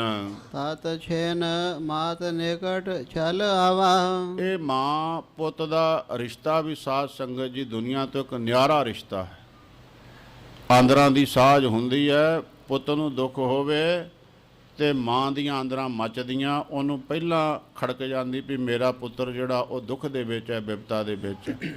ਜੇ ਕਿਤੇ ਮਾਂ ਦੁਖੀ ਹੋਵੇ, ਇਹ ਕਲਯੁਗੀ ਔਲਾਦ ਦੀ ਜਾਂ ਕਲਯੁਗੀ ਮਾਵਾਂ ਦੀ ਗੱਲ ਨਹੀਂ ਹੈ। ਜਿਨ੍ਹਾਂ ਦੇ ਹਿਰਦੇ ਵਿੱਚ ਪਿਆਰ ਹੈ, ਸੱਚੀ ਸਰਧਾ ਹੈ, ਭੈ ਭਾਵਨੀ ਵਿੱਚ ਰਹਿਣ ਵਾਲੇ ਜੀਵ ਆ, ਉਹਨਾਂ ਦੀ ਗੱਲ ਹੈ ਇਹ। ਤੇ ਬੱਚਾ ਦੁਖੀ ਹੋਵੇ, ਮਾਂ ਦੀਆਂ ਅੰਦਰਾਂ ਨੂੰ ਅੱਗ ਲੱਗਦੀ। ਮਾਂ ਦੁਖੀ ਹੋਵੇ ਤੇ ਬੱਚੇ ਨੂੰ ਧੂ ਪੈਂਦੀ ਕਾਲਜੇ ਨੂੰ ਵੀ ਮੇਰੀ ਮਾਂ ਦੁਖੀ ਹੈ। ਉਹਨੂੰ ਜ਼ਰੂਰ ਕੋਈ ਨਾ ਕੋਈ ਸੁਪਨੇ ਦੇ ਵਿੱਚ ਖਿੱਚ ਜਾਂ ਕਿਸੇ ਵੀ ਢੰਗ ਨਾਲ ਉਹਦੇ ਹਿਰਦੇ ਨੂੰ ਖਿੱਚ ਜ਼ਰੂਰ ਪੈਂਦੀ। ਸੋ ਇਸੇ ਤਰ੍ਹਾਂ ਜਿਸ ਵੇਲੇ ਮਾਂ ਦੁਹੱਥੜਾ ਮਾਰ ਕੇ ਪਿੱਟੀ ਤੇ ਉਸ ਵੇਲੇ ਸਾਧ ਸੰਗਤ ਜੀ ਪਰਸ਼ੁਰਾਮ ਜਿਹੜਾ ਸੀਗਾ ਉਹਨੂੰ ਕਸ਼ਟ ਪਹੁੰਚਿਆ। ਉਹਨੂੰ ਪਤਾ ਲੱਗਿਆ ਵੀ ਮੇਰੀ ਮਾਂ ਜਿਹੜੀ ਉਹ ਇਸ ਵੇਲੇ ਦੁੱਖ ਦੇ ਵਿੱਚ ਹੈ। ਪਿਤ ਕੋ ਮਰਨ ਦੇਖ ਅਕੁਲਾਇਓ, ਤੇ ਭੱਜਾ ਆਇਆ ਮਾਤਾ ਦੇ ਪਾਸ, ਆਣ ਕੇ ਵੇਖਿਆ ਪਿਤਾ ਮੋਇਆ ਹੋਇਆ ਹੈ। ਪਿਤਾ ਦੀ ਲਾਸ਼ ਨੂੰ ਦੇਖ ਕੇ ਬਹੁਤ ਪਰਸ਼ੁਰਾਮ ਜੀ ਦੁਖੀ ਹੋਏ ਕ੍ਰੋਧ ਮੈਂ ਬਚਨ ਅਲਾਇਓ, ਤੇ ਗੁੱਸੇ ਦੇ ਵਿੱਚ ਆਣ ਕੇ ਆਪਣੀ ਮਾਤਾ ਨੂੰ ਬਚਨ ਦਿੱਤਾ। ਕਹਿਣ ਲੱਗੇ ਸੁਨੋ ਮਾਤ ਤੈਂ 21 ਵਾਰੈ, ਕਹਿਣ ਲੱਗੇ ਹੇ ਮਾਂ ਤੁਸਾਂ ਨੇ 21 ਵਾਰ ਪੀਰਾਂ ਦੇ ਤਨ ਹੱਥ ਪ੍ਰਹਾਰੇ, ਆਪਣੇ ਸਰੀਰ ਨੂੰ ਦੁੱਖ ਦਿੱਤਾ। 7 ਵਾਰ ਦੋਨਾਂ ਹੱਥਾਂ ਦੇ ਦੁਹੱਥੜ ਪੱਟਾਂ ਤੇ ਮਾਰ ਕੇ ਤੂੰ ਪਿੱਟਿਆ ਹੈ ਮੇਰੇ ਬਾਪ ਨੂੰ ਮੋਏ ਨੂੰ ਦੇਖ ਕੇ। 7 ਵਾਰ ਛਾਤੀ ਪਿੱਟੀ ਹੈ ਤੂੰ, 7 ਵਾਰ ਮੂੰਹ ਦੇ ਉੱਤੇ ਤੂੰ ਪਿੱਟਿਆ ਹੈ, ਦੁੱਖ ਦਿੱਤਾ ਹੈ ਆਪਣੇ ਸਰੀਰ ਨੂੰ ਮੇਰੇ ਪਿਤਾ ਮੋਏ ਨੂੰ ਦੇਖ ਕੇ। 21 ਵਾਰ ਸਰੀਰ ਨੂੰ ਕਸ਼ਟ ਦਿੱਤਾ ਹੈ। ਸਤ ਪਛਾਨ ਅਬਹਿ ਪ੍ਰਣ ਮੋਰਾ, ਇਸ ਵਾਸਤੇ ਹੈ ਮੇਰੀ ਮਾਂ ਮੈਂ ਪਰਨ ਕਰਦਾ ਹਾਂ। ਜੋ ਪਰਨ ਕਰਦਾ ਨੂੰ ਸੱਚ ਕਰਕੇ ਜਾਣੀ, ਐਵੇਂ ਹਵਾ ਵਿੱਚ ਹੀ ਮੇਰੀ ਗੱਲ ਨੂੰ ਨਾ ਉਡਾ ਦੇਣਾ। ਛਤਰੇ ਛੋਡੋ ਨਹਿ ਕੇਤ ਠੌਰਾ, ਇਹ ਛਤਰੀ ਸਹੰਸਰ ਬਾਹੂ ਰਾਜੇ ਨੇ ਮੇਰੇ ਪਿਤਾ ਨੂੰ ਮਾਰ ਕੇ ਤੈਨੂੰ 21 ਵਾਰ ਦੁੱਖ ਦਿੱਤਾ। 21 ਵਾਰ ਨਾਸ ਕਰੂੰਗਾ ਛਤਰੀਆਂ ਦਾ ਮੈਂ। 21 ਵਾਰ ਨਿਛਤਰੇ ਧਰਨੇ, 21 ਵਾਰ ਧਰਤੀ ਜਿਹੜੀ ਛਤਰੀਆਂ ਤੋਂ ਹੀਣੀ ਮੈਂ ਕਰ ਦੇਵਾਂਗਾ। 21 ਵਾਰ ਨਾਸ ਕਰਾਂਗਾ ਇਹਨਾਂ ਦਾ ਸੰਸਾਰ ਦੇ ਵਿੱਚ ਛਤਰੀਆਂ ਦਾ। ਹਤ ਸੰਗਰਾਮ ਕਰਾਂ ਬਲ ਕਰਨੇ, ਤੇ ਐ ਜੰਗ ਕਰੂੰਗਾ ਮੈਂ ਤਾਕਤ ਦੇ ਨਾਲ, ਇਹਨਾਂ ਨੂੰ ਰਹਿਣ ਨਹੀਂ ਦੇਵਾਂਗਾ ਛਤਰੀਆਂ ਨੂੰ ਜਿਨ੍ਹਾਂ ਨੇ ਮੇਰਾ ਬਾਪ ਮਾਰ ਕੇ ਤੈਨੂੰ ਦੁੱਖ ਦਿੱਤਾ ਹੈ। ਆਸ ਕਹਿ ਕਰ ਸੰਭਾਰ ਕੁਠਾਰਾ, ਇਹ ਬਚਨ ਆਪਣੀ ਮਾਤਾ ਨੂੰ ਦੇ ਕੇ ਪਰਸ਼ੁਰਾਮ ਜੀ ਨੇ ਆਪਣਾ ਕਹਾੜਾ ਚੱਕਿਆ। ਮਨ ਹੋ ਬੀਰ ਰਸ ਤਨ ਕੋ ਧਾਰਾ, ਤੇ ਆਪਣੀ ਮਾਤਾ ਦੇ ਦੁੱਖ ਨੂੰ ਦੇਖ ਕੇ ਪਿਤਾ ਮੋਏ ਹੋਏ ਨੂੰ ਤੱਕ ਕੇ ਇੰਨਾ ਵੀਰ ਰਸ ਧਾਰਨ ਕੀਤਾ ਪਰਸ਼ੁਰਾਮ ਨੇ। ਸ਼ਾਸਤਰ ਆਸਤਰ ਸਭ ਹੈ ਕਰ ਲੈ ਕੈ, ਇਸ ਤਰ੍ਹਾਂ ਸ਼ਸਤਰ ਬਸਤਰ ਦੇ ਨਾਲ ਸਾਈ ਧੱਜ ਕੇ ਪਰਸ਼ੁਰਾਮ ਜੀ ਅਰਜਨ ਕੇ ਤਬ ਸਨ ਮੁਖ ਹਵੈ ਕੈ, ਤੇ ਇਸ ਤਰ੍ਹਾਂ ਜਿਹੜਾ ਬੈਰੀ ਸੀਗਾ ਮਾਸੜ ਸਹੰਸਰ ਬਾਹੂ ਉਹਦੇ ਸਾਹਮਣੇ ਗਏ। ਮਾਰੋ ਨ ਬਾਹੋ ਸੰਗਰਾਮ ਮਚਾਵਾ। ਬੜਾ ਭਾਰੀ ਭਿਆਨਕ ਜੰਗ ਕੀਤਾ ਪਰਸ਼ੁਰਾਮ ਜੀ ਨੇ। ਮਹਾ ਸਾਰ ਸੋ ਸਾਰ ਬਜਾਵਾ। ਲੋਹੇ ਤੇ ਲੋਹਾ ਚੰਗਾ ਖੜਕਾਇਆ ਹੈ। ਹਾਥ ਕੁਠਾਰ ਸੰਭਾਰ ਸਜੋਰਾ। ਇਸ ਤਰ੍ਹਾਂ ਤਾਕਤ ਦੇ ਨਾਲ ਆਪਣੇ ਕੁਹਾੜੇ ਨੂੰ ਲੈ ਕੇ ਕ੍ਰੋਧ ਜੋਧ ਅਵਿਰੁੱਧਤ ਘੋਰਾ। ਤੇ ਬਹੁਤ ਵੀਰ ਰਸ ਦੇ ਵਿੱਚ ਆਣ ਕੇ ਗੁੱਸੇ ਦੇ ਵਿੱਚ ਆਣ ਕੇ ਜੰਗ ਕੀਤਾ ਪਰਸ਼ੁਰਾਮ ਜੀ ਨੇ। ਪੁਜ ਹਜ਼ਾਰ ਤਿਹ ਕਾਟ ਉਤਾਰੇ। ਉਸ ਹੰਸਰ ਬਾਹੂ ਰਾਜੇ ਦੀਆਂ ਹਜ਼ਾਰਾਂ ਬਾਹਾਂ ਵੱਢ ਦਿੱਤੀਆਂ। ਗਿਰਿਓ ਮ੍ਰਿਤਕ ਹਵੈ ਭੂਮ ਮਝਾਰੇ। ਜਿਵੇਂ ਰੁੱਖ ਨੂੰ ਨਹੀਂ ਟਾਣ ਝਾੜ ਝਾੜ ਕੇ ਵੱਢੀ ਦਾ, ਐਉਂ ਬਾਹਾਂ ਤੋਂ ਲੈ ਕੇ ਸਰੀਰ ਛੋਟਾ ਛੋਟਾ ਕਰਕੇ ਝਾੜਿਆ ਸਹੰਸਰ ਬਾਹੂ ਨੂੰ। ਸਰਬ ਧਰਾ ਮਹਿ ਤੇ ਛੇਨ ਰਾਮ। ਉਪਰੰਤ ਜਿੰਨੇ ਵੀ ਛਤਰੀ ਸੀ ਸੰਸਾਰ ਦੇ ਵਿੱਚ, ਛਤਰੇ ਕੋ ਨਹਿ ਛੋੜਿਓ ਨਾਮੋ। ਕੋਈ ਨਾਮ ਧਰੀਕ ਵੀ ਨਹੀਂ ਛੱਡਿਆ। ਜਿੰਨੇ ਐਵੇਂ ਵੇਖਾ ਵੇਖੀ, ਕਈ ਹੁਣ ਐਵੇਂ ਹੀ ਆਪਣਾ ਆ ਮੈਂ ਫਲਾਨਾ ਜੀ ਢਮਕਾਨਾ ਜੀ, ਉਹ ਗੋਤ ਕੋਈ ਹੁੰਦੀ ਨਾਲ ਕੋਈ ਜੋੜ ਲੈਂਦੇ। ਜਿਹੜੇ ਨਾਮ ਧਰੀਕ ਵੀ ਛਤਰੀ ਬਣੇ ਸੀ ਉਹ ਵੀ ਨਹੀਂ ਪਰਸ਼ੁਰਾਮ ਨੇ ਛੱਡੇ, ਉਹਨਾਂ ਦਾ ਵੀ ਖਾਤਮਾ ਕਰ ਦਿੱਤਾ। ਬੇਨ ਬੇਨ ਤਿਨ ਕੋਲ ਕਰ ਹਰਨੇ। ਚੁਣ ਚੁਣ ਕੇ ਮਾਰੇ, ਕੁਲਾਂ ਦਾ ਨਾਸ ਕੀਤਾ ਪਰਸ਼ੁਰਾਮ ਨੇ ਛਤਰੀਆਂ ਦਾ। ਦਏ ਤੇ ਜਨ ਕੋ ਸਗਰੇ ਧਰਨੇ। ਅਤੇ ਧਰਤੀ ਦਾ ਰਾਜ ਜਿਹੜਾ ਸੀਗਾ ਬ੍ਰਾਹਮਣਾਂ ਦੇ ਹਵਾਲੇ ਕੀਤਾ ਪਰਸ਼ੁਰਾਮ ਜੀ ਨੇ। ਗਮਨਿਓ ਆਪ ਵਿਪਨ ਤਪ ਕਾਰਨ।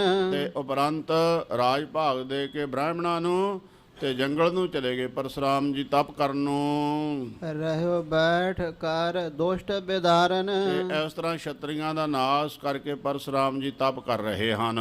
ਛਤਰੀ ਬਦੇ ਬਹੁਤ ਜਬ ਕੋਟੇ। ਫਿਰ ਸਾਧ ਸੰਗਤ ਜੀ ਛਤਰੀ ਜਿਹੜੇ ਉਹ ਪੈਦਾ ਹੋ ਗਏ। ਸੰਸਾਰ ਤੋਂ ਨਾਸ ਤਾਂ ਨਹੀਂ ਨਾ ਕਿਸੇ ਚੀਜ਼ ਦਾ ਹੁੰਦਾ, ਕੋਈ ਨਾ ਕੋਈ ਰਹਿ ਜਾਂਦਾ ਬੀਜ ਮਾਤਰ। ਫਿਰ ਕਰੋੜਾਂ ਦੀ ਗਿਣਤੀ ਵਿੱਚ ਹੋ ਗਏ ਛਤਰੀ। ਤਾਰਾ ਦੇ ਜਨ ਤੇ ਲੈਨ ਖਸੋਟੇ। ਤੇ ਛਤਰੀਆਂ ਨੇ ਫੇਰ ਤਗੜੇ ਹੋ ਕੇ ਬ੍ਰਾਹਮਣਾਂ ਦੇ ਪਾਸੋਂ ਰਾਜ ਖੋਹ ਲਿਆ। ਆਨ ਵਿਪਨ ਤੇ ਯੁੱਧ ਮਚਾਵਾ। ਤੇ ਪੰਡਤਾਂ ਦੇ ਨਾਲ ਯੁੱਧ ਕੀਤਾ ਛਤਰੀਆਂ ਨੇ। ਛਤਰੀ ਏਕ ਰਹਿਨ ਨਹਿ ਪਾਵਾ। ਤੇ ਫੇਰ ਉੱਠੇ ਪਰਸ਼ੁਰਾਮ ਜੀ, ਉਹਨਾਂ ਨੇ ਅੱਗੋਂ ਮੁਕਾਬਲਾ ਕੀਤਾ। ਫੇਰ ਛਤਰੀ ਸਾਰੇ ਸੰਸਾਰ ਦੇ ਵਿੱਚ ਖਤਮ ਕਰ ਦਿੱਤੇ। ਜੇਤ ਧਰਾ ਵਿਪਰਨ ਕੋ ਦੇਨੇ। ਤੇ ਇਸ ਤਰ੍ਹਾਂ ਸਾਰੀ ਧਰਤੀ ਜਿੱਤ ਕੇ ਬ੍ਰਾਹਮਣਾਂ ਦੇ ਹਵਾਲੇ ਕਰ ਦਿੱਤੀ। ਛਤਰੀ ਬਦੇ ਛੇਨ ਪੁੰਨ ਲੈਨੇ। ਤੇ ਇਸ ਤਰ੍ਹਾਂ ਛਤਰੀ ਫੇਰ ਵੱਧ ਕੇ ਛਤਰੀਆਂ ਨੇ ਫੇਰ ਬ੍ਰਾਹਮਣਾਂ ਦੇ ਪਾਸੋਂ ਰਾਜ ਲੈ ਲਿਆ। ਪਰਸ਼ੁਰਾਮ ਮਾਰੇ ਤਬ ਆਏ। ਸੋ ਸਾਧ ਸੰਗਤ ਜੀ, ਉਹ ਪਰਸ਼ੁਰਾਮ ਮਾਰਦਾ ਹੈ, ਬ੍ਰਾਹਮਣਾਂ ਨੂੰ ਰਾਜ ਦਿੰਦਾ ਹੈ, ਫੇਰ ਤਪ ਨੂੰ ਚਲ ਜਾਂਦਾ। ਛਤਰੀ ਫੇਰ ਪੈਦਾ ਹੋ ਜਾਂਦੇ, ਸੈਂਕੜੇ ਹਜ਼ਾਰ, ਫੇਰ ਲੱਖਾਂ ਕਰੋੜਾਂ, ਫੇਰ ਬ੍ਰਾਹਮਣਾਂ ਨੂੰ ਮਾਰ ਕੇ ਉਹਨਾਂ ਤੋਂ ਰਾਜ ਖੋਹ ਲੈਂਦੇ। ਧਰਨੇ ਸਾਕਲ ਦਿਜਨ ਪੁਨ ਪਾਏ। ਫੇਰ ਆਣ ਕੇ ਪਰਸ਼ੁਰਾਮ ਜੀ ਮਾਰਦੇ, ਛਤਰੀਆਂ ਨੂੰ ਮਾਰ ਕੇ ਫੇਰ ਬ੍ਰਾਹਮਣਾਂ ਨੂੰ ਰਾਜ ਦੇ ਦਿੰਦੇ। ਇਸ ਵਿਧ 21 ਬਾਰ ਸੰਘਾਰੇ। ਇਸ ਤਰ੍ਹਾਂ 21 ਵਾਰ ਮਾਂ ਨੇ ਦੁਹੱਥੜਾਂ ਮਾਰੀਆਂ ਸੀ, ਆਪਣੇ ਸਰੀਰ ਨੂੰ ਕਾਟ ਦਿੱਤਾ ਸੀ।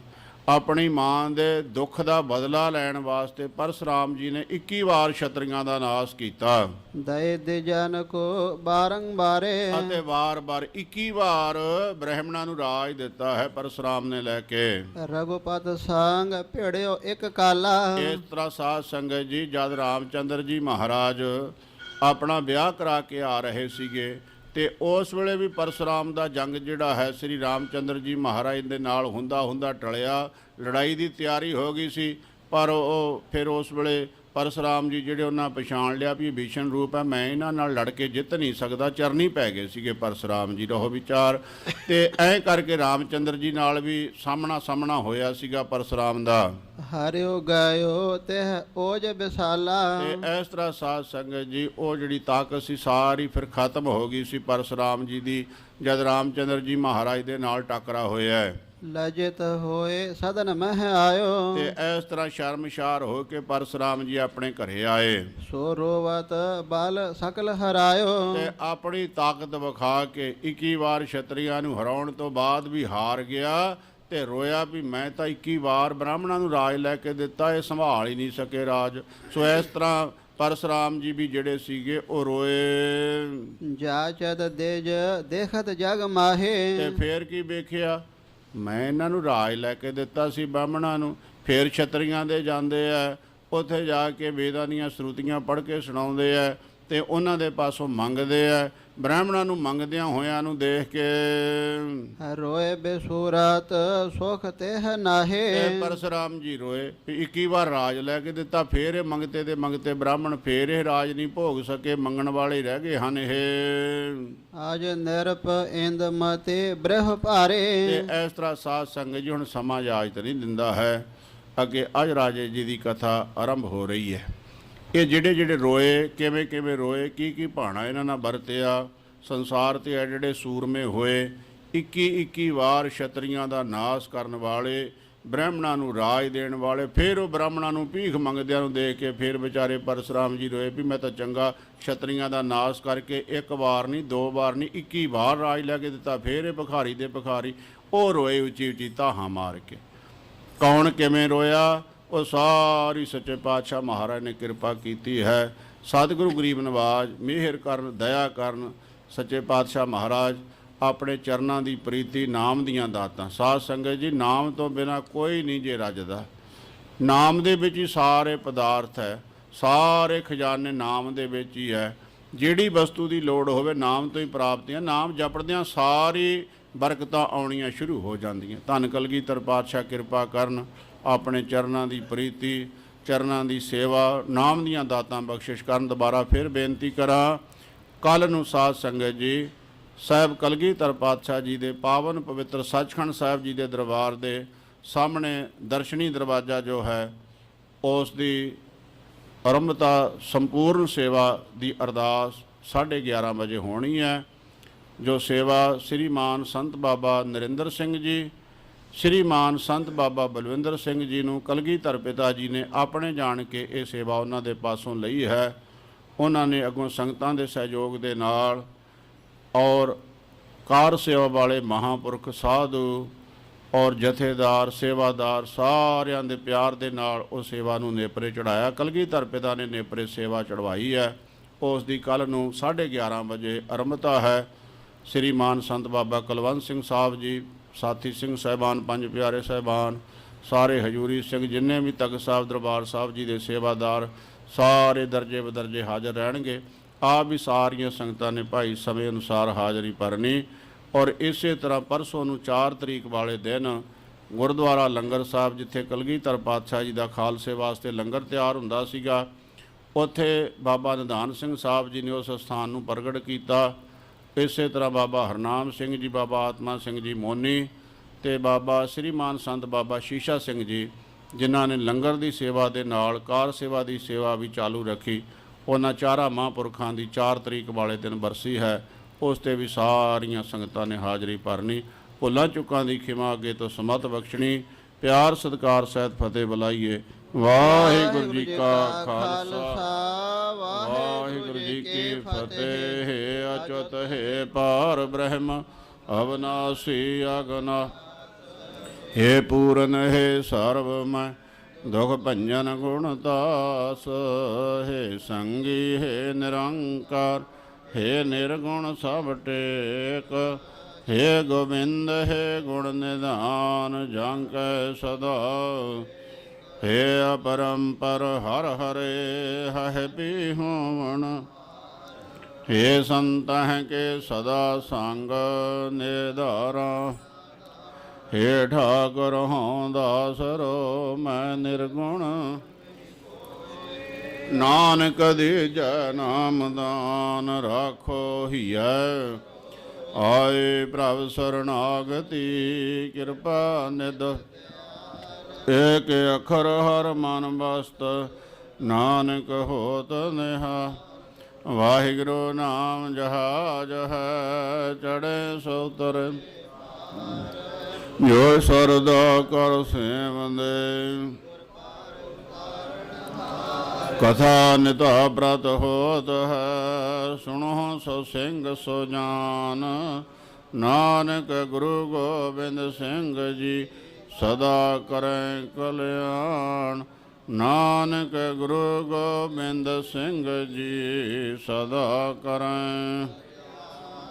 ਇਕ ਓੰਕਾਰ ਸਤਿਨਾਮ ਕਰਤਾ ਪੁਰਖ ਨਿਰਭਉ ਨਿਰਵੈਰ, ਅਜੂਨੀ ਸਹਿ ਭੰਗ ਗੁਰ ਪ੍ਰਸਾਦ ਜਪ, ਹੈ ਵੀ ਸਚ। ਏਕ ਓੰਕਾਰ ਸਤਿਨਾਮ।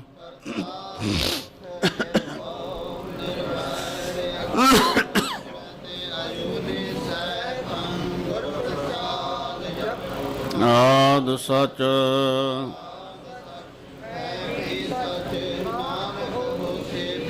ਏਕ ਓੰਕਾਰ ਸਤਿਨਾਮ।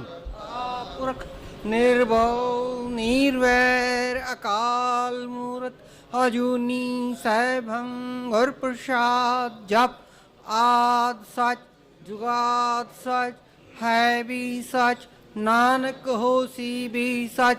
ਏਕ ਓੰਕਾਰ ਸਤਿਨਾਮ ਕਰਤਾ ਪੁਰਖ ਨਿਰਭਉ ਨਿਰਵੈਰ ਅਕਾਲ ਮੂਰਤ ਅਜੂਨੀ ਸੈਭੰ ਗੁਰ ਪ੍ਰਸਾਦ। ਜਪ ਆਦਿ ਸਚ ਜੁਗਾਦ ਸਚ ਹੈ ਵੀ ਸਚ ਨਾਨਕ ਹੋਸੀ ਵੀ ਸਚ। ਏਕ ਓੰਕਾਰ ਸਤਿਨਾਮ ਕਰਤਾ ਪੁਰਖ ਨਿਰਭਉ ਨਿਰਵੈਰ ਅਕਾਲ ਮੂਰਤ ਅਜੂਨੀ ਸੈਭੰ ਗੁਰ ਪ੍ਰਸਾਦ। ਜਪ ਆਦਿ ਸਚ ਜੁਗਾਦ ਸਚ ਹੈ ਵੀ ਸਚ ਨਾਨਕ ਹੋਸੀ ਵੀ ਸਚ। ਵਾਹ ਵਾਹ ਗੋਬਿੰਦ ਸਿੰਘ ਜੀ। ਆਹੋ ਆਹੋ ਗੋਬਿੰਦ ਸਿੰਘ ਜੀ। ਕਲਗੀਆਂ ਵਾਲੇ ਗੋਬਿੰਦ ਸਿੰਘ ਜੀ। ਕਲਗੀਆਂ ਵਾਲੇ ਗੋਬਿੰਦ ਸਿੰਘ ਜੀ। ਬਾਜਾਂ ਵਾਲੇ ਗੋਬਿੰਦ ਸਿੰਘ ਜੀ। ਬਾਜਾਂ ਵਾਲੇ ਗੋਬਿੰਦ ਸਿੰਘ ਜੀ। ਫੌਜਾਂ ਵਾਲੇ ਗੋਬਿੰਦ ਸਿੰਘ ਜੀ। ਫੌਜਾਂ ਵਾਲੇ ਗੋਬਿੰਦ ਸਿੰਘ ਜੀ। ਜੋਜੀ ਪਿਆਰੇ ਗੋਬਿੰਦ ਸਿੰਘ ਜੀ। ਜੋਜੀ ਪਿਆਰੇ ਗੋਬਿੰਦ ਸਿੰਘ ਜੀ। ਵਾਹੋ ਵਾਹੋ ਗੋਬਿੰਦ ਸਿੰਘ ਜੀ। ਵਾਹੋ ਵਾਹੋ ਗੋਬਿੰਦ ਸਿੰਘ ਜੀ।